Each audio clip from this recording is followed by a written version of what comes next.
Hello, everyone, and welcome to another episode of Actify's Connect series. We're your hosts, Ellie Wang and HC, and we're so excited to continue the series where we connect with change makers and leaders and advocates who are trying to change the world for the better. And today we are truly honored to be here with Indiana Representative Danny Lopez, and we can't wait to learn from his experiences and insights.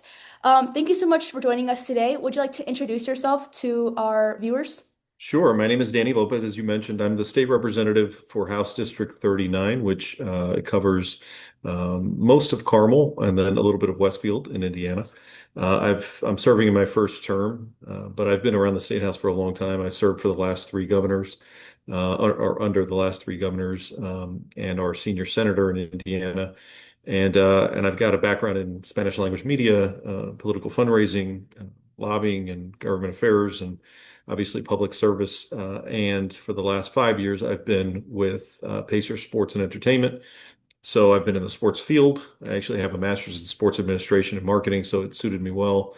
But I've had a wonderful experience with the Pacers as well. All right, thank you so much for that. So just to start off with the first question, how has your family story and your cultural background influenced your decision to serve in public office, and how does that affect your work today? Yeah, so my grandparents came on both sides. My grandparents came from Cuba and fled communism in 1960 following the revolution in Cuba. So I grew up in Miami. I was born and raised in Miami, as was my wife Sophia. We were both raised in a pretty traditional sort of Cold War Cuban American exile family. So these conversations around not so much political engagement. My parents were not political or politically active, but civic engagement and the importance of giving back to the community and being involved in the community and efforts to make the community better, your city and your state, were always top of mind. We're sort of dinner table conversations, and so. I also attended a high school that was formative, where these issues were talked about frequently. It was an all-boy Jesuit school that had actually been founded in Cuba in the 1800s, and so it had a legacy and that had been reconstituted when the priests were exiled, reconstituted in Miami. So it was kind of built into the fabric of our childhood, our education, all of us, my siblings and my wife and her siblings as well. So when it came time to be involved politically, I think it was a natural progression. I wasn't planning on being involved early on. In fact, I was planning on coaching basketball. It was really what I wanted to be doing in higher ed. Sort of one thing led to another, and I ended up on the political side. And the skills translate. It's number one, you have to care about the people that you serve and the communities that you serve, and you have to be able to translate your experiences that you have had growing up into action moving forward. So I care deeply about immigration issues. I care deeply about issues of fairness for new communities, the importance of the growing Hispanic community in Indiana, and what we're doing to support them and foster that growth. And that is important. That diversity is important. It's a big piece of what makes Carmel, as an example, Carmel. I mean, the languages that are spoken, the people that are coming here from different parts of the world. Really do make a big difference and strengthen the city in many ways. And so I love being a part of that as well. Yeah, thank you. As an immigrant myself, I moved here from the People's Republic of China when I Mhm. was 6. So your response really, it really like there was a big reflection with me and like my story, and appreciate like the similarities between your response and mine. I thought Mhm. that it was a really cool connection, and I want to thank you for your heartfelt response. So Yeah, our for next sure. Yeah, so our next question is there a particular policy or bill that you've worked on that you're especially proud of, or you think that people don't know about it enough? Well, so I was lucky enough to be placed in my first session in my first term on the House Ways and Means Committee. So we tackle the budget as an example, and tax reform, and really any piece of legislation that has a fiscal impact or has a monetary impact comes before my committee or our committee, and we work on it. This year, I would say I'm most. I mean, we did substantial property tax reform this year, which which is creating some stress actually on local units and cities and counties for sure. But it was important tax relief that was given to taxpayers, property taxpayers, and so working on that piece of legislation to find the right balance between ensuring that our locals, our cities and our counties and our schools have the resources to continue making big investments in growth, which is what's happening in most of Hamilton County, and providing suitable property tax relief for people who felt like they were being just burdened or crushed under property taxes that had been going up very quickly in a short amount of time. So I was proud of it. Was a very difficult, challenging session, and that bill was very challenging. But being able to work on that was wonderful. And then the budget. I mean, we were able to do some things despite the fact that we had to find $2.5 billion. We had a $2.5 billion revenue shortfall in our budget. So we had to find $2.5 billion worth of essentially cuts in the budget or savings in the budget. One of the things we did was increase the cigarette tax by $2, which I think, is going to not only generate some of the revenue that we need, but also has public health implications as well as we try to move people off of Medicaid and improve public health broadly across the state. I think it was a huge step. But then we were also able to preserve mental health funding.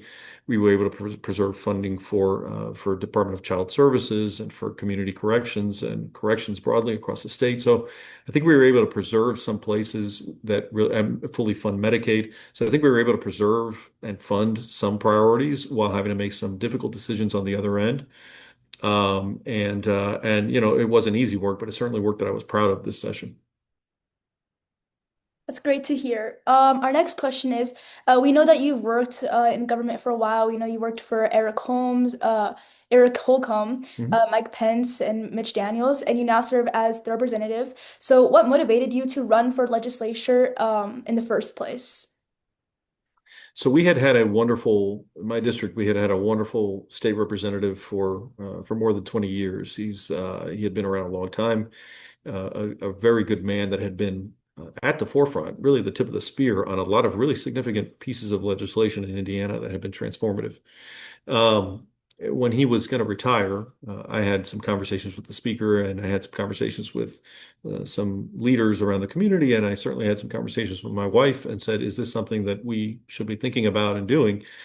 And our communities in Carmel and Westfield and Noblesville and Fishers are so important to the economic engine of the state and to the cultural engine of the state that we can't afford to not have a seat at the table. So when I started thinking about how I could bring my talents to bear in the State House and be effective on day one and understand how to navigate the State House, understand how to develop those relationships, came in with a number of relationships that some of my newer colleagues didn't have. I just thought this is the right thing to do, and I can be effective in serving my community. Thank you so much. So last week we interviewed an Indiana senator. So now, since you're a representative, we want to see like what is the differences between your day-to-day life as a representative versus his day-to-day life as a senator. So could you tell us more about what your day-to-day life looked like? Well, I mean, it depends if you're in session or not. If you're in session, I'm not sure it looks all that different. You're meeting with constituent groups, you're meeting with lobbyists, you're meeting with uh, just ordinary constituents that come from the community. You're, visiting with schools that are coming to tour the State House, those kinds of things. And then, of course, you're in session and in committee, doing the committee work, and then just working on your legislation.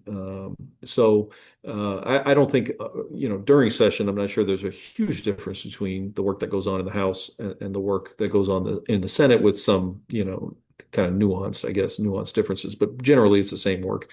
And I think outside of session, it's largely the same as well. I do a lot of panel discussions. I do a lot of interviews, a lot of media, partly because that's my background, and I'm comfortable with it. But I do a lot of media interviews and those kinds of things, and really a lot of spending time with constituents. I mean, one of the things that's critically important is that people go into the State House and unfortunately sort of lose touch with the community, right? Once you've won your first time, you feel like it's going to get a little bit easier to win, and it's easy to sort of get in the mindset that you're working on things, and going back and asking people what they think is not always top of mind. It has to stay top of mind. And so I really try to spend as much time as I can with constituents at their doors. I door knock even when I'm not up for election like this year, because it allows me to have conversations with people that are not political, because you're not right in the middle of a campaign. You're able to talk to them about things that they're thinking about or that are priorities for them, even in a non-election year.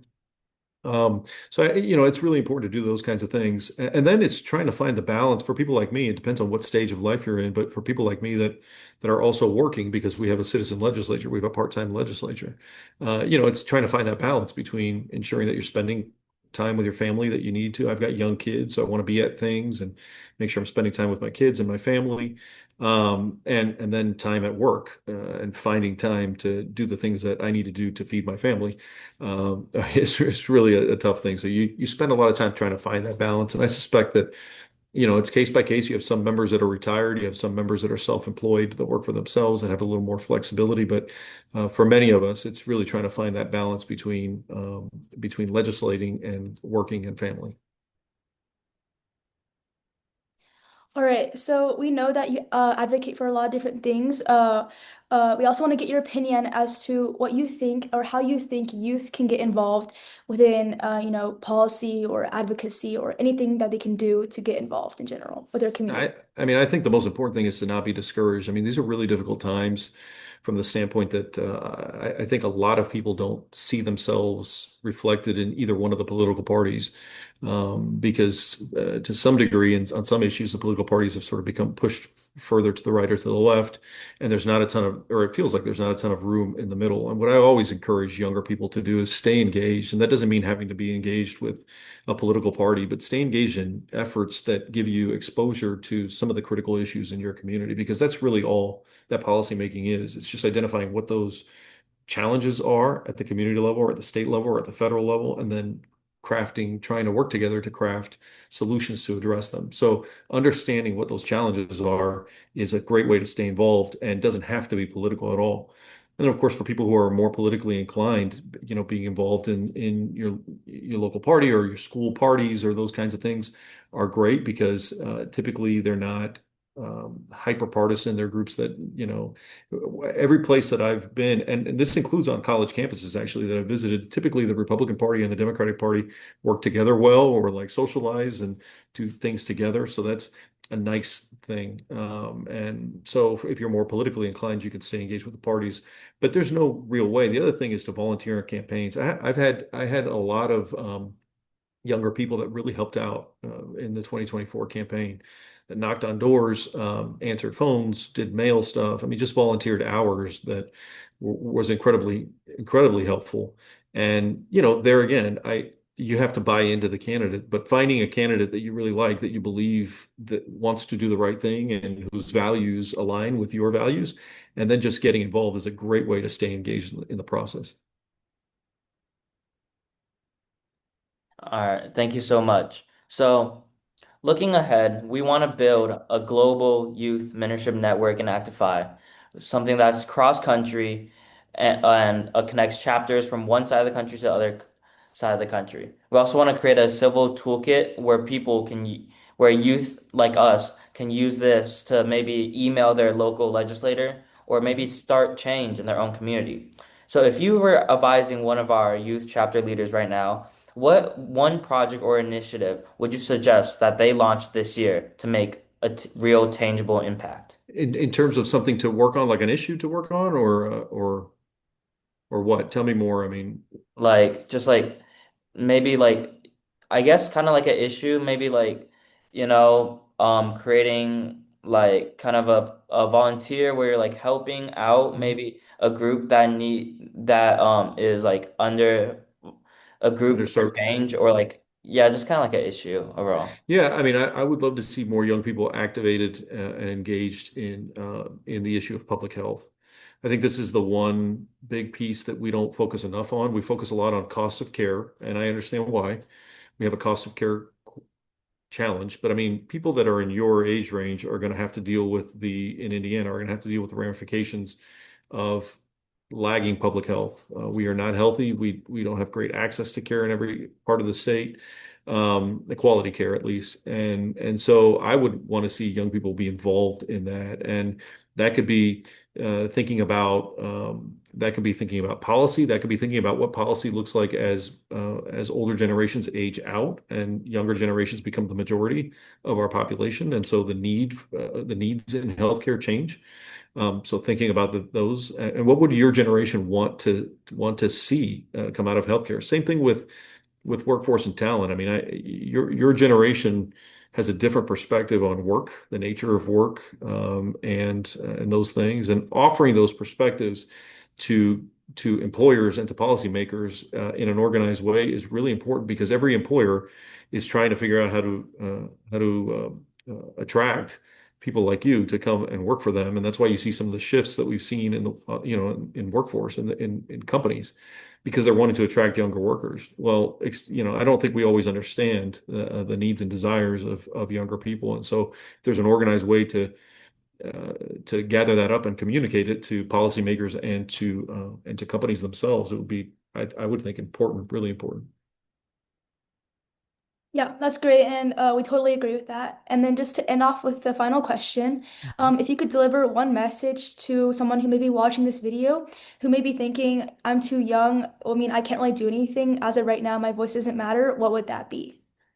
Yeah, I would say stay engaged. Your voice absolutely matters. People do pay attention. I know that's cliche to hear, but it really is true. I mean, every call I get, every email I get, every constituent touch point that I get matters. I respond to it directly, and I know my colleagues do the same.